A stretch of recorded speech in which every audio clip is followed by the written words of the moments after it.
Hi friends, Assalamu alaikum, Namaskaram, welcome back again. അപ്പം ഞങ്ങളൊന്ന് നാട്ടിലേക്ക് വെക്കേഷന് പോവാണ്. ഞങ്ങളെന്ന് പറഞ്ഞാൽ ഞാനും ഹംദാനും മാത്രമേ ഉള്ളൂ കേട്ടോ, ഹസ്ബൻഡ് വരുന്നില്ല. ഞങ്ങൾ നാട്ടിൽ പോയിട്ട് വന്നിട്ട് ഇപ്പം ഒരു 8 മാസമൊക്കെ ആവുന്നതേ ഉള്ളൂ. അപ്പം ഇപ്പം ഒരു അത്യാവശ്യ കാര്യം ഉള്ളതുകൊണ്ട് മാത്രം പോവാണ്, ഞാനും മോനും മാത്രം. അപ്പം നാട്ടിൽ പോകുന്നതിന് മുന്നേ കുറച്ച് കാര്യങ്ങളൊക്കെ ഉണ്ടല്ലോ, ക്ലീനിങ്ങും ഷോപ്പിങ്ങും പാക്കിങ്ങും അങ്ങനെയുള്ള കുറച്ച് കാര്യങ്ങളൊക്കെ ഉണ്ടല്ലോ. അതൊക്കെയാണ് നിങ്ങൾ ഇന്നത്തെ ഈ വീഡിയോയിലൂടെ കാണാൻ പോകുന്നത്. അപ്പം ഞാൻ നാട്ടിലേക്ക് പോകുന്നതിന് മുന്നേ ആയിട്ടുള്ള കുറച്ച് ഷോപ്പിങ്ങും പാക്കിങ്ങും ക്ലീനിങ്ങും ഒക്കെ. അപ്പം വീഡിയോ മുഴുവനായും കണ്ടു നോക്കുക. ആദ്യമായിട്ടാണ് ഈ ചാനൽ നിങ്ങൾ കാണുന്നതെങ്കിൽ പ്ലീസ് ഒന്ന് സബ്സ്ക്രൈബ് ചെയ്യുക, തൊട്ടടുത്തുള്ള ബെൽ ബട്ടൺ കൂടി ഒന്ന് പ്രസ് ചെയ്യുക.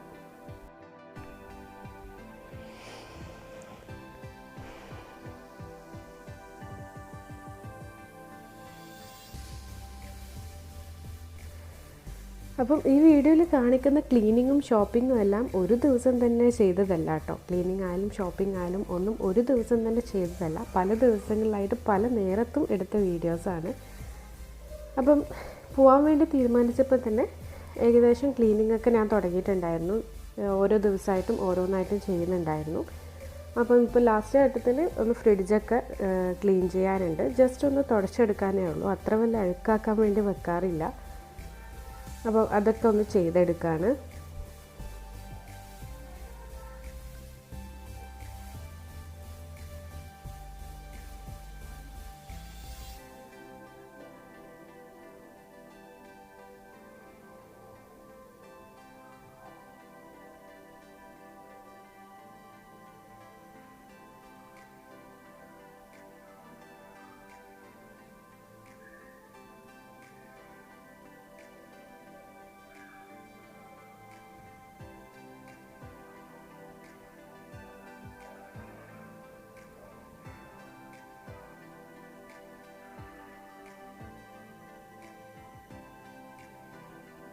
ഞങ്ങളുടെ ഫ്രിഡ്ജ് ഒരു കുഞ്ഞു ഫ്രിഡ്ജാണ്, താഴെയാണ് ഫ്രീസർ വരുന്നത്.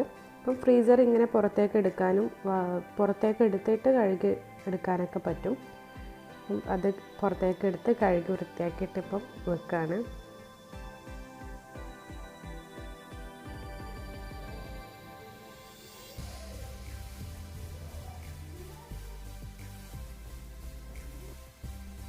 കിച്ചണിലെ കബേർഡിൻ്റെ ഉള്ളിലുള്ള സാധനങ്ങളൊക്കെ ഒരുവിധം എല്ലാം ക്ലീൻ ചെയ്ത് വെച്ചിട്ടുണ്ട്. അപ്പം അതിൻ്റെ ഡോറൊക്കെ ഒന്ന് തുടച്ചെടുക്കാനുണ്ട്. ജസ്റ്റ് ഒന്ന് തുടച്ചെടുക്കേ വേണ്ടൂ, അതെല്ലാം കൂടി ഒന്ന് ചെയ്യാണ്. നാട്ടിൽ പോകുന്നതിന് മുന്നേ ആയിട്ടുള്ള ക്ലീനിങ് എന്ന് പറയുന്നത് ഡീപ്പ് ക്ലീനിങ് തന്നെയാണല്ലോ. നമ്മൾ ചിലപ്പം 1 മാസം 2 മാസമൊക്കെ നിന്നിട്ട് വരുന്നതായിരിക്കും. അപ്പം ശരിക്കും ഫുൾ ക്ലീൻ ചെയ്തിട്ട് വേണമല്ലോ പോകാൻ വേണ്ടിയിട്ട്. അപ്പം അങ്ങനെയുള്ള ക്ലീനിങ് ഒക്കെ വരുമ്പം ഞാൻ ഇതുപോലെ 2-3 ദിവസമൊക്കെ എടുത്തിട്ടാണ് ക്ലീൻ ചെയ്യുക. കാരണം കുട്ടികളുണ്ടാകുമ്പോൾ എന്തായാലും നമുക്ക് ഒരു ദിവസം തന്നെ പെട്ടെന്ന് തന്നെ എല്ലാം എന്തായാലും ക്ലീൻ ചെയ്തെടുക്കാൻ പറ്റില്ലല്ലോ. ക്ലീനിങ് ചെയ്യാമെന്ന് പറയുന്നത് തന്നെ സമയം എടുത്ത് ചെയ്യേണ്ട കാര്യമാണ്. അപ്പം അതിൻ്റെ ഇടയിൽ ഈ ഷൂട്ടും കൂടി ചെയ്യുമ്പോൾ ഡബിൾ ടൈമാണ് നമ്മളുടെ പോവുക. അതുകൊണ്ടാണ് ഞാൻ ക്ലീൻ ചെയ്യുന്ന എല്ലാ വീഡിയോസും എടുക്കാതിരുന്നത്. കുറച്ച് ക്ലീനിങ് മാത്രമേ ഞാൻ ഇതിൽ കാണിച്ചിട്ടുള്ളൂ.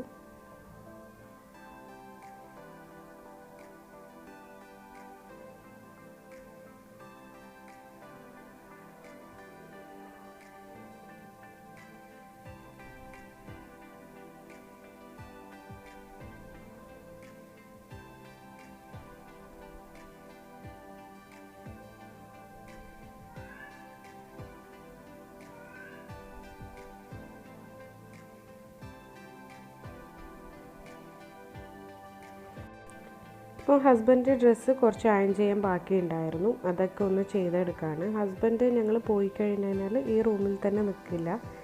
എന്തായാലും ഞങ്ങളില്ലാത്ത റൂമിൽ നിൽക്കുമ്പോൾ അതിൻ്റേതായ ടെൻഷൻ ഉണ്ടാവില്ല. ആദ്യമായിട്ടാണ് ഹംദാനായിട്ട് വിട്ട് നിൽക്കുന്നത്. അപ്പം ഹംദാനൊക്കെ ഇല്ലാതെ ഈ റൂമിൽ നിൽക്കാമെന്ന് പറയുന്നത് ശരിക്കും നല്ല ടെൻഷൻ ഉണ്ടാവും. അതുകൊണ്ട് ഞങ്ങൾ പോയി കഴിഞ്ഞാൽ ഹസ്ബൻഡ് ഈ റൂമിലല്ല നിൽക്കുക, വേറെ റൂമിലേക്ക് മാറും.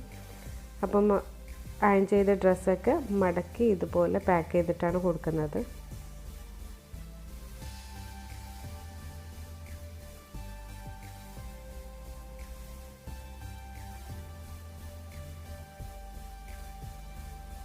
അപ്പം ഞങ്ങളിത് ആദ്യമേ തീരുമാനിച്ച ഒരു യാത്രയല്ല, ഒരാവശ്യമുള്ളതുകൊണ്ട് മാത്രം അങ്ങനെ പെട്ടെന്ന് എടുത്ത് തീരുമാനിച്ച ഒരു യാത്രയാണിത്. അപ്പോൾ അതുകൊണ്ട് തന്നെ വലിയ രീതിയിൽ അങ്ങനെ ഷോപ്പിംഗ് ഒന്നും ഉണ്ടായിട്ടില്ല. ചെറിയൊരു രീതിയിൽ മാത്രമേ ഷോപ്പിംഗ് ഒക്കെ ചെയ്തിട്ടുണ്ടായിട്ടുള്ളൂ. അപ്പം കുറച്ച് കാര്യങ്ങൾ കൂടി ഷോപ്പ് ചെയ്യാൻ ബാക്കിയുണ്ട്. അപ്പം അതിനൊക്കെ വേണ്ടിയിട്ട് ഇറങ്ങിയതാണ്.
കുറച്ച് പ്രായമുള്ളവർ എടുക്കുന്ന തുണികളൊക്കെ വാങ്ങിക്കാനുണ്ടായിരുന്നു. ഞങ്ങൾ ആദ്യമേ പ്ലാൻ ചെയ്ത് പോകുന്ന ഒരു യാത്രയാണെന്നുണ്ടെങ്കിൽ ആദ്യം തന്നെ ഷോപ്പ് ചെയ്യുമ്പോൾ തന്നെ നമ്മൾ ഇങ്ങനെയുള്ള സാധനങ്ങളാണ് വാങ്ങിക്കാറ്. അല്ലാന്നുണ്ടെങ്കിൽ ലാസ്റ്റ് എന്തായാലും മറന്നു പോകുന്ന ഒരു കാര്യമാണ്. അപ്പം ആദ്യം തന്നെ ഇങ്ങനെയുള്ള സാധനങ്ങളൊക്കെ വാങ്ങിക്കാറുണ്ട്. ഇതിപ്പം ഞാൻ പറഞ്ഞല്ലോ, പെട്ടെന്ന് എടുത്ത ഒരു തീരുമാനമാണ്. അതുകൊണ്ട് ഇതൊക്കെ അവസാനമാണ് വാങ്ങിച്ചത്.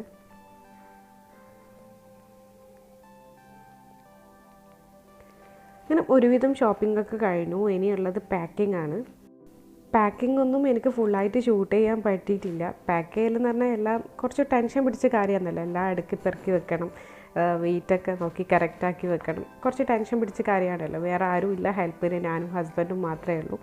അതുകൊണ്ട് പാക്കിംഗ് ഒന്നും എനിക്ക് ഫുള്ളായിട്ട് ഷൂട്ട് ചെയ്യാൻ പറ്റിയിട്ടില്ല. എന്നാലും കുറച്ച് എന്നെക്കൊണ്ട് കഴിയുന്ന രീതിയിൽ എടുത്തിട്ടുണ്ട്. അപ്പം വീടെല്ലാം ക്ലീനായി, എല്ലാം നീറ്റായി.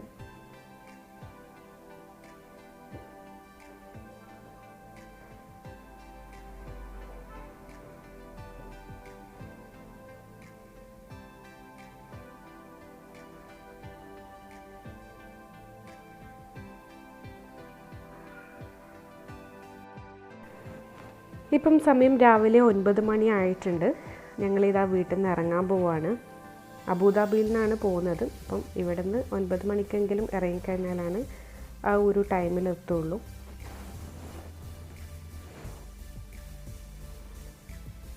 അപ്പം ഞങ്ങൾ വീട്ടിൽ നിന്ന് ഇറങ്ങി ഷാർജയിൽ തന്നെ ഒരു റെസ്റ്റോറൻറ്റിൽ കയറി രാവിലത്തെ ഫുഡൊക്കെ കഴിച്ചു. എന്നിട്ടാണ് അബുദാബിയിലേക്ക് പുറപ്പെട്ടത്.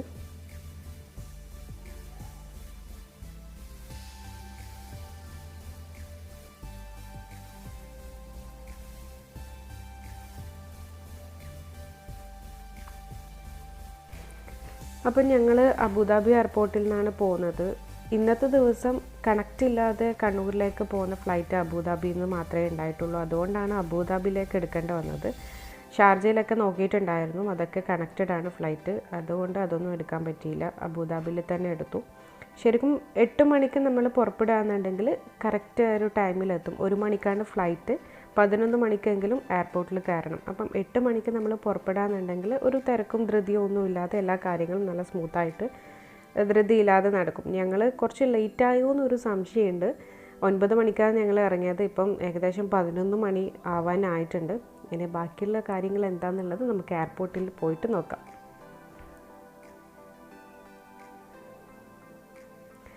ഇപ്പോൾ ഇത് എയർപോർട്ട് എത്താനായിട്ടുണ്ട്.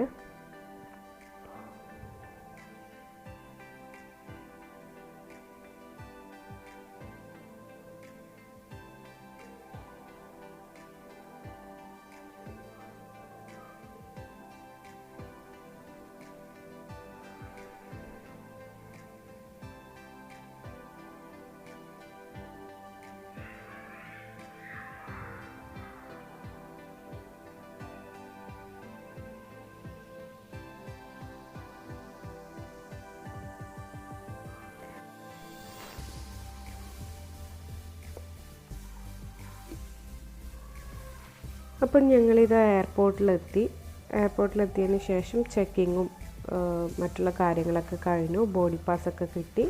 ഞങ്ങളിപ്പോൾ ഫ്ലൈറ്റിന് വേണ്ടിയിട്ട് വെയിറ്റിംഗ് ആണ്. ഹംദാന് അത്ര വലിയ കുഴപ്പമില്ല, എന്നാലും ഒരു ചെറിയ മൂഡ് ഓഫ് ഉണ്ട്. അബ്ബ എവിടെയെന്നൊക്കെ ചോദിക്കുന്നുണ്ട് ഇടയ്ക്കിടയ്ക്ക്. എന്നാലും അത്ര വലിയ കുഴപ്പമില്ലാതെ അങ്ങ് പോയി. ഇപ്പം ഫ്ലൈറ്റിൻ്റെ സമയമായി. ഫ്ലൈറ്റ് വന്നു. ഇപ്പം ഞങ്ങൾ ഫ്ലൈറ്റിലേക്ക് പോകാൻ നടന്നുകൊണ്ടിരിക്കുകയാണ്.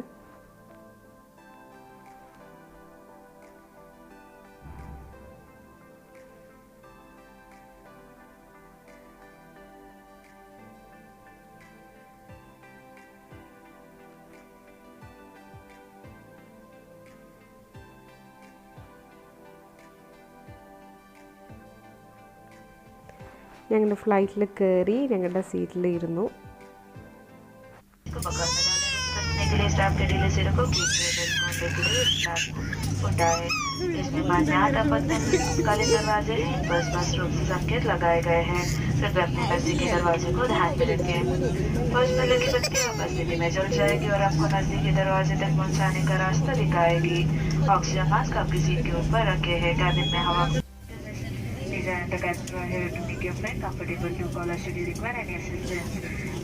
ഫ്ലൈറ്റ് ടേക്ക് ഓഫ് ചെയ്യാനുള്ള സമയമായിട്ടുണ്ട്.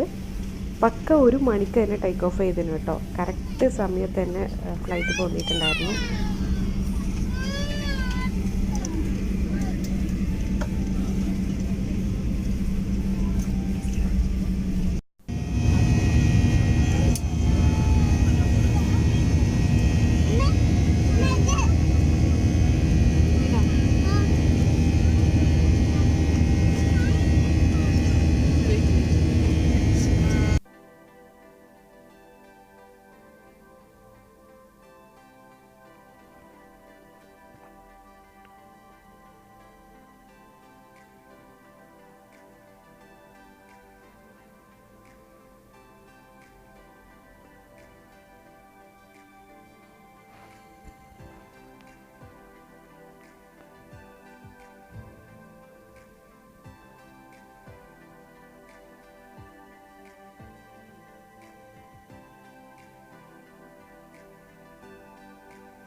ഹംദാൻ എയർപോർട്ടിൽ നിന്ന് തന്നെ കിട്ടിയ കൂട്ടാണിത്. അവൻ്റെ പേര് തന്നെയുള്ള വേറൊരു ഹംദാൻ, കുഞ്ഞു ബേബി. അവനായിട്ട് ഭയങ്കര കളിയായിരുന്നു ഹംദാൻ. ഞങ്ങൾ ഫ്ലൈറ്റിൽ കയറിയതിന് ശേഷം 1.5 മണിക്കൂർ കഴിഞ്ഞിട്ടാണ് ഫുഡ് കൊണ്ടുവന്നത്. ഒരു വെജിറ്റബിൾ പഫ്, പിന്നെ ഒരു സാൻഡ്വിച്ച്, കേക്ക്, അങ്ങനത്തെ സാധനങ്ങളാണ് ഉണ്ടായത്. പിന്നെ നമ്മുടെ നാടൻ കട്ടൻ ചായ.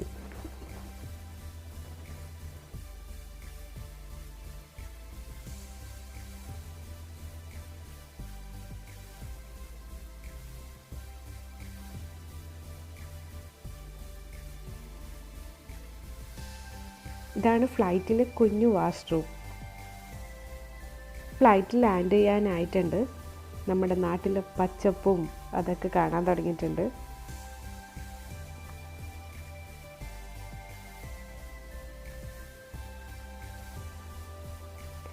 നല്ല രസമാണ് കേട്ടോ ഈ കാഴ്ച കാണാൻ. ഫ്ലൈറ്റിൽ ഇരുന്നു കൊണ്ട് നമ്മുടെ നാട്ടിൽ, നമ്മളെ കേരളത്തിൻ്റെ ഈ പച്ചപ്പ് കാണുമ്പോൾ ആ ഒരു ഫീലുണ്ടല്ലോ, അത് പറഞ്ഞറിയിക്കാൻ പറ്റാത്ത അത്രയും നല്ലൊരു ഫീലായിരുന്നു നമ്മുടെ നാട്ടിൽ പച്ചപ്പ് കാണാൻ വേണ്ടിയിട്ട്. ഒരു വല്ലാത്തൊരു സന്തോഷമായിരുന്നു മനസ്സിൽ പൊട്ടി ഉണർന്നത്.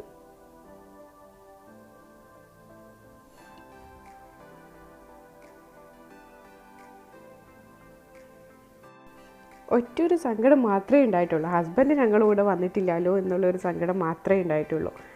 ഞാൻ കണ്ണൂർ എയർപോർട്ടിൽ ആദ്യമായിട്ടാണ് വരുന്നത്. എങ്ങനെയാണ് എനിക്കത് പറയണ്ടേന്നറിയില്ല. അത്രയും ബ്യൂട്ടിഫുള്ളാണ് ഫ്ലൈറ്റിൽ ഇരുന്നു കൊണ്ട് നമ്മുടെ നാട്ടിൽ ഈ കാഴ്ച കാണാൻ വേണ്ടിയിട്ട്. ഫുൾ പച്ചപ്പ് നിറഞ്ഞിട്ടുള്ള കാഴ്ച.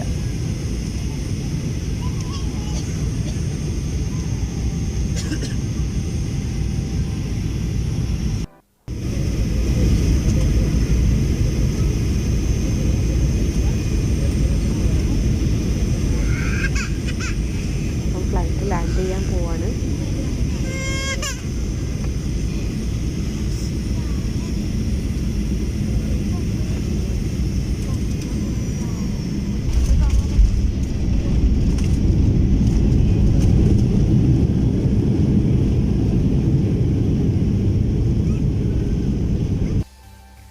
അൽഹംദുലില്ലാ അങ്ങനെ നല്ല രീതിയിൽ ഒരു ബുദ്ധിമുട്ടും ഇല്ലാതെ നല്ല രീതിയിൽ സേഫായി ലാൻഡ് ചെയ്തു.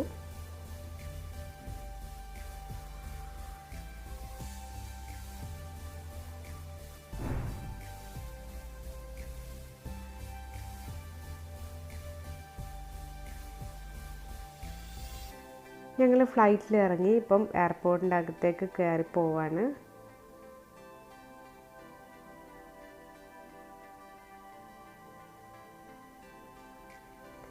കണ്ണൂർ എയർപോർട്ടിനെ പറ്റി എന്താ പറയുക, നല്ല സൂപ്പർ അടിപൊളി എയർപോർട്ട്. നമ്മൾ കണ്ണൂരുകാരുടെ അഭിമാനം തന്നെ പറയാം അല്ലേ. കണ്ണൂർ എയർപോർട്ട് എല്ലാവരും കണ്ടിട്ടുണ്ടാവും, എല്ലാവർക്കും കാണാനുള്ള ചാൻസ് ഉണ്ടായിട്ടുണ്ടായിരുന്നല്ലോ. ഞാൻ ആദ്യമായിട്ടാണ് കാണുന്നത്, ആദ്യമായിട്ടാണ് കണ്ണൂർ എയർപോർട്ടിലേക്ക് ഞാൻ വരുന്നത്. അതിലെനിക്ക് അതിയായ സന്തോഷമുണ്ടായിരുന്നു. അപ്പം ഞങ്ങൾ ഫ്ലൈറ്റ് ഇറങ്ങി, ഇപ്പം ഞങ്ങൾ എയർപോർട്ടിൽ നിന്നും പുറത്തിറങ്ങി, എല്ലാവരെയും കണ്ടു, സന്തോഷമായി. എല്ലാവരും ഉണ്ടായിരുന്നു. എൻ്റെ ഉമ്മയും ഹസ്ബൻഡിൻ്റെ ഉമ്മയും ഉമ്മാമയും എൻ്റെ പെങ്ങളുടെ മക്കളും ഒക്കെ ഉണ്ടായിരുന്നു. ഹംദാന് പെങ്ങളുടെ മക്കൾ കണ്ടപ്പോൾ തന്നെ ഭയങ്കര ഹാപ്പി ആയിരുന്നു, അവരോടൊപ്പം ഭയങ്കര കളിയായിരുന്നു. ഇപ്പം ഞങ്ങൾ നേരെ ഹസ്ബൻഡിൻ്റെ വീട്ടിലേക്കാണ് പോകുന്നത്. അതിന് ശേഷമാണ് എൻ്റെ വീട്ടിലേക്ക് പോകുന്നത്.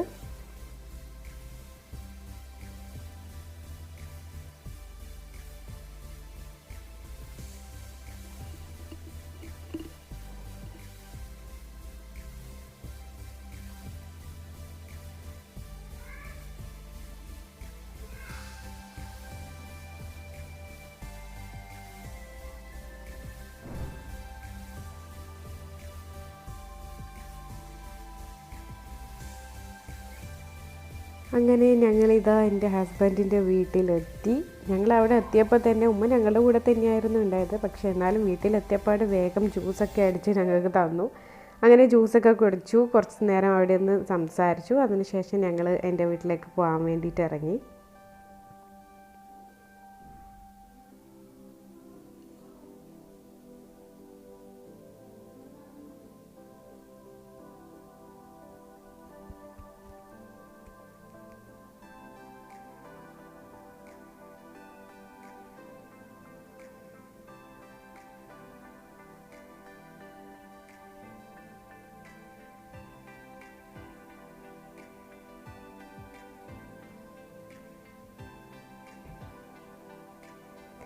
ഇപ്പം ഞങ്ങൾ എൻ്റെ വീട്ടിലെത്തി. എൻ്റെ വീട്ടിൽ കയറി. എൻ്റെ ഇത്താത്തൻ്റെ കുഞ്ഞു മോനാണിത്. ഇതാണ് ഇന്നത്തെ എൻ്റെ വീഡിയോ. ഞാൻ നാട്ടിലേക്ക് വരുന്നതിന് മുന്നേ ആയിട്ടുള്ള കുറച്ച് കാര്യങ്ങളും വിശേഷങ്ങളും അടങ്ങിയിട്ടുള്ള എൻ്റെ ഒരു ദിവസം. അപ്പോൾ നിങ്ങൾക്ക് എല്ലാവർക്കും ഈ വീഡിയോ ഇഷ്ടമായെന്ന് ഞാൻ വിശ്വസിക്കുന്നു. ഇഷ്ടമായെങ്കിൽ തീർച്ചയായും ലൈക്ക് ചെയ്യുക, ഷെയർ ചെയ്യുക, വീഡിയോയുടെ അഭിപ്രായങ്ങൾ കമൻറ്റിലൂടെ എന്നെ അറിയിക്കുകയും ചെയ്യുക. മറ്റൊരു നല്ല വീഡിയോയുമായി വീണ്ടും വരുന്നവരേക്കും until then take care, bye by.